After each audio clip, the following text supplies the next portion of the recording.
This is an intercity bus. Depending on where you live and how much money you have, you either rely on these buses, don't give them much thought at all, or would rather die before taking one. Bus? I don't do bus. But since going through hell during COVID, a growing number of bus routes are slowly becoming real alternatives to flying, promising to bypass the hassle of airports while saving you money. So what do these buses offer? Why is this relevant right now? And where could they truly replace planes?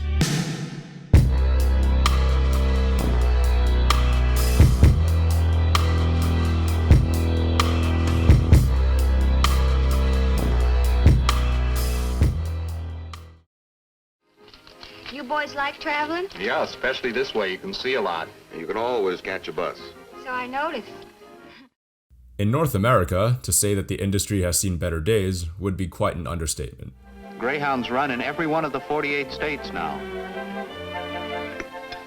And Canada, too. Although it was once the connective tissue between more than 15,000 communities across the US, the number of intercity bus departures essentially dropped by 2/3 from 1960 to the end of the century.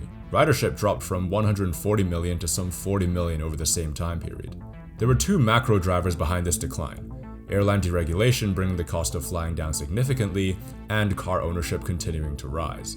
It also didn't help that Greyhound, the de facto industry leader, went bankrupt a few times, faced several strikes, and even killed someone at a picket line with a training bus. But you know what they say, when you hit rock bottom, the only way is up. Which brings us to today. After considerable turmoil, two types of service have emerged: budget and less budget. The first bucket includes Megabus, Greyhound, and Flixbus, with Flix actually owning Greyhound USA, and the second bucket featuring lesser-known names like Vonlane or The Jet. There are also plenty more examples in places like Japan or Latin America.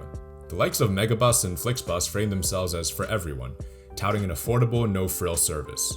This idea of budget travel is what most people have in mind when they hear intercity bus, a basic mode of last resort for frugal travelers or people just released from prison. The premium segment, on the other hand, couldn't be further from this. Companies like Vonlane operate buses like these, with amenities, recliners, and fewer seats. Tickets typically sit in the $100 to $150 range. Not cheap, but often less than flying. Despite the differences in passenger experience, both are actually quite similar from a business model perspective. Budget services tend to have multiple stops, while premium offerings are often direct, but these companies basically transport people from one place to another, pulling in revenue from the base ticket and any ancillaries. Perhaps the most notable deviations from airline revenue streams we're familiar with are that no bus service carries freight after Greyhound stopped offering parcel shipping in 2022, and nobody has a co-brand credit card, at least not yet. Tell you about a very special credit card opportunity, blah, blah, blah, 50, 60,000 miles. You can use wherever you want, fly wherever you want, whenever you want, go to Europe, go to Hawaii. Companies can also differ between owning and operating their fleet, like Vonlane, or being a digital-only franchisor, like Flixbus, where they partner with local operators and provide common resources like branding or digital booking interface. Moving to the other side of the profitability equation, there are relatively low startup costs to get a bus service running. I say relatively low. Still in the range of a few $100,000, but nothing close to the several hundred million you need to start an airline. This makes it much easier to get a bus service off the ground, and theoretically makes it easier to build a more comprehensive route network. But, like all things, there are downsides. The financial upside of running a bus company just isn't as high as running an airline, and there are fewer revenue streams to tap into without freight and value from things like co-brand credit cards. For passengers, the downsides tend to concern the location or safety of stops, the unpredictability of traffic, and the discomfort of a bumpy bus. Two reasons: the environment and the passenger experience. First up, short flights are bad for the environment. I broke this down in more detail in my last video about how trains can replace planes, but here's the gist. The most fuel-intensive part of a flight is the climb, so short flights are disproportionately bad because they don't even fly for that long after the climb. Of course, asking an airline to run a profitable business while cutting emissions is like asking the Blue Jays to make the playoffs without scoring runs, although that's exactly what they're trying to do for some reason. The technology for clean flight unfortunately just doesn't exist yet, so governments and customers have slowly ratcheted up the pressure to reduce short-haul flights. Then there's a second element of passenger comfort and convenience. Flights of around 1 hour are the worst for passengers because they can easily turn into a 4-hour ordeal with a ton of dead time. You can't get anything done while going through security, fighting for your boarding group, or waiting until you reach 10,000 feet where you can finally take your laptop out. These factors have resulted in a strong appetite for flying alternatives, which is a roundabout way of describing high-speed rail. The strong legacy and recent deregulation of rail in the European Union has fueled this movement, as has the initial success of Brightline in Florida. But high-speed rail isn't perfect either. Despite the benefits, you can't implement it everywhere, and we've taken that one step further in Canada by choosing to not implement it anywhere. High-speed rail doesn't work if the places you're connecting aren't dense enough to fill trains, or if the train is unfavorable to lay track, or if you simply don't have the money to build it. So is there a lower capacity version of a train? A more versatile vehicle? Something cheaper? How about a bus?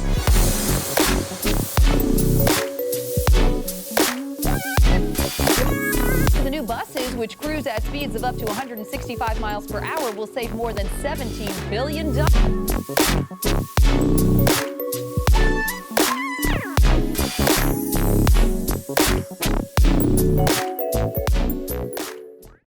I know what you're thinking. Really? Show me where this could work. So here's a framework I came up with for evaluating standalone city pairs. The first pillar is physical. You ideally want to connect cities that are around 4 to 5 hours apart by driving, something like 300 to 400 kilometers or 180 to 250 miles. The second pillar is social.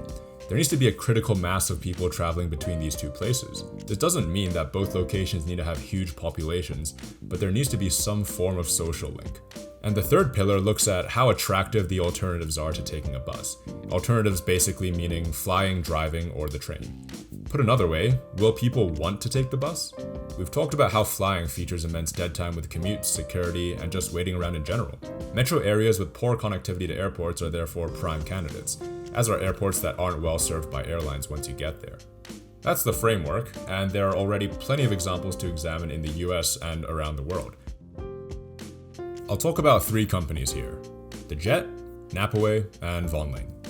The Jet launched in November of 2021, shuttling passengers between New York City and Washington, D.C. on board 14-seat luxury buses. You might have also seen them on TikTok. Let's take a deeper look. New York and D.C. are 330 kilometers apart, or just over 200 miles.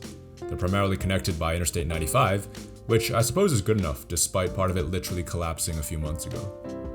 United, AA, and Delta combined to offer some 50,000 weekly round-trip seats between the two metro areas in 2021. Just nabbing 0.2% of this market translates into 100 round trips per week, enough to fill one 14-seat coach every day. Plenty of people also make this trip for regular business travel, another plus for any operator. It's a nightmare to get to any airport in New York, which is good for the Jet, but both cities are also connected by the Acela Express, Amtrak's only plausible claim to high-speed rail. The Acela usually takes between 2 hours and 35 minutes to 3 hours, compared to at least 4.5 hours by bus, and pretty much always more for traffic. Where the Jet has a slight advantage is price. Tickets start at $99 and often stay at that level until around 2 weeks out, whereas plane tickets in the Acela usually sit in the $150 to $200 range. While the physical and social dynamics of this pairing make sense, going head-to-head with the Acela is a real challenge. Premium buses are also essentially a knockoff version of high-speed rail, watering down most of the same benefits regarding productivity and comfort.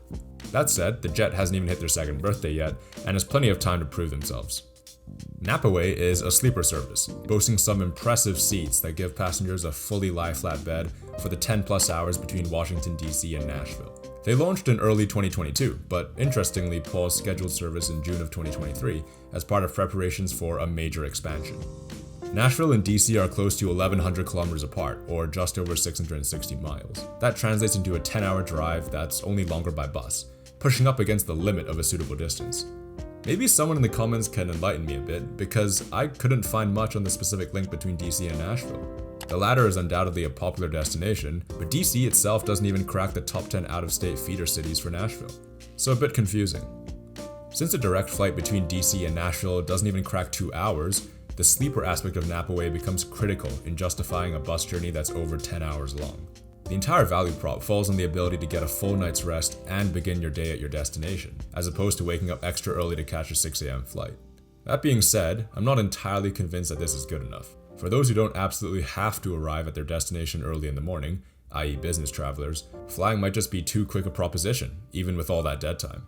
When examining Napaway, it's also hard to not think about a similar sleeper service that stopped scheduled services in favor of private tour charters. Cabin was a startup promising to get passengers between San Francisco and LA not on a bus, but a hotel on wheels. It launched to similar fanfare in 2017, but never fully took off. Tickets were more expensive than flying, the bathroom was cramped, something that matters more on an overnight trip, and it was simply hard to sleep in a loud bus on a bumpy interstate. Cabin relaunched in late 2019 with new features that promised to fix some of these issues, like larger washrooms and motion-canceling suites, but COVID hit soon after that. If this all sounds less than ideal for Napaway, perhaps it also demonstrates the robustness of the concept. When you only have 20 seats to fill, have fewer costs related to maintenance and storage, and can charge close to the price of a flight, maybe you don't need everything to go your way. Vonlane is a bit different. They're a comparatively mature company that's been serving the Texas Triangle since 2014 with clean, plush 22-seater coaches. For those unfamiliar with it, the Texas Triangle is a conveniently shaped area encompassing the state's 4 main urban areas: Austin, Dallas-Fort Worth, Houston, and San Antonio. I don't know if there's anywhere else in the US that geographically screams plain alternative more than the Texas Triangle. There are studies from as far back as the 1980s that identify the area as feasible and attractive for high-speed rail. Just look at this. Dallas and Austin are only 320 kilometers or 200 miles apart, with another 75 kilometers or 120 miles to San Antonio. It's 300 kilometers or 190 miles from there to Houston. The other side of the triangle is then 360 kilometers or 225 miles back up to Dallas. With over 20 million residents and growth rates clearing 20% from 2010 to 2020, compared to the national average of 6.2%, the Texas Triangle easily ranks in the top 5 US megaregions by population. There are no shortage of intra-region commuters either. Even as far back as 2009, some studies reported that over 50,000 Dallas-Fort Worth residents commuted to Houston more than once a week. A more recent Amtrak statistic places the number at an astonishing 24,000 daily commuters between Houston and DFW, alongside 30 flights. Snagging just 2% of this corridor translates into around 500 daily riders, plenty of passengers to fill a small fleet of buses. Vonlane has taken full advantage of several factors that make bus travel more attractive than flying or driving. First, the sweet spot, where a 1-hour flight is the least productive mode of transport thanks to disproportionate dead time. Second, 3 cities here are in the top 20 in the US for traffic congestion: Houston, Dallas, and Austin. The third, the Triangle features literally the most dangerous road in the United States, Interstate 45 linking Dallas and Houston. Vonlane's website extols the benefits of increased productivity and reduced stress from not having to wait around at an airport or drive yourself the whole way. If you're a business traveler and still don't see the benefits, they even list, multiple times, that you can achieve more billable hours by taking Vonlane. This company seems to have hit on a winning combination of ideal distances, a massive market, and a product that's superior to flying or driving to their target audience. The fact that Vonlane is still growing after almost 10 years, and COVID, says something about the market they've picked out, the way they've gone about serving it, and the viability of intercity buses if done correctly.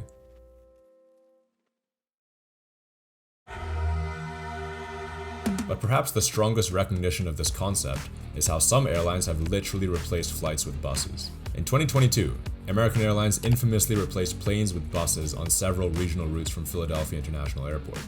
These were originally extremely short flights, such as a 100-kilometer or 60-mile journey between PHL and Allentown. United did something similar in Colorado, running a bus between Denver and nearby destinations like Fort Collins, just 110 kilometers or 70 miles away. Airlines are always looking to cut unprofitable routes while increasing their network coverage. Short feeder flights into hubs are usually the first to go, which makes intercity buses an intriguing option for airlines. The lower cost of bus operations makes them attractive replacements for these short hops into hubs, while the added flexibility means airlines can move into new markets and funnel more passengers into these hubs. These examples work because it reduces our framework from 3 pillars to just 1, the physical aspect of distance and infrastructure. An airline replacing their own route with a bus ensures that there will be demand, so that's pillar 2, while they also remove themselves as the alternative, which is pillar 3. Airlines don't have to run these services themselves, however. Can you imagine United code-sharing with Vonlane for connections at George Bush International in Houston?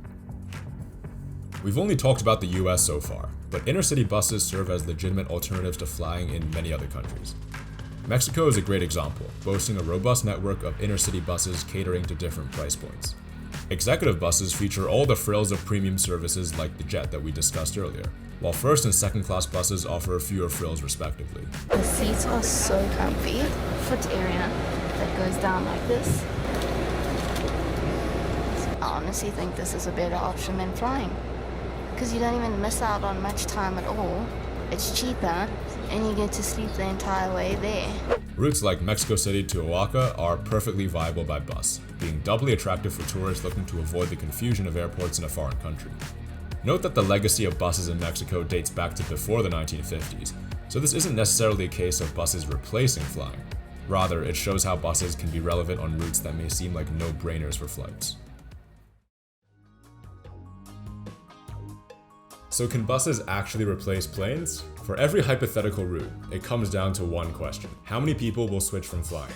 The startup costs of an intercity bus service are far lower than other transit investments, and there's already plenty of research out there on theoretically ideal city pairings across the US. This makes that final piece of the equation, projected demand, the decider between success and failure. Any company in this space will have to trust their own judgment and move beyond what will likely be a lot of doubt. But for what it's worth, I think we'll be seeing a lot more of these in the future.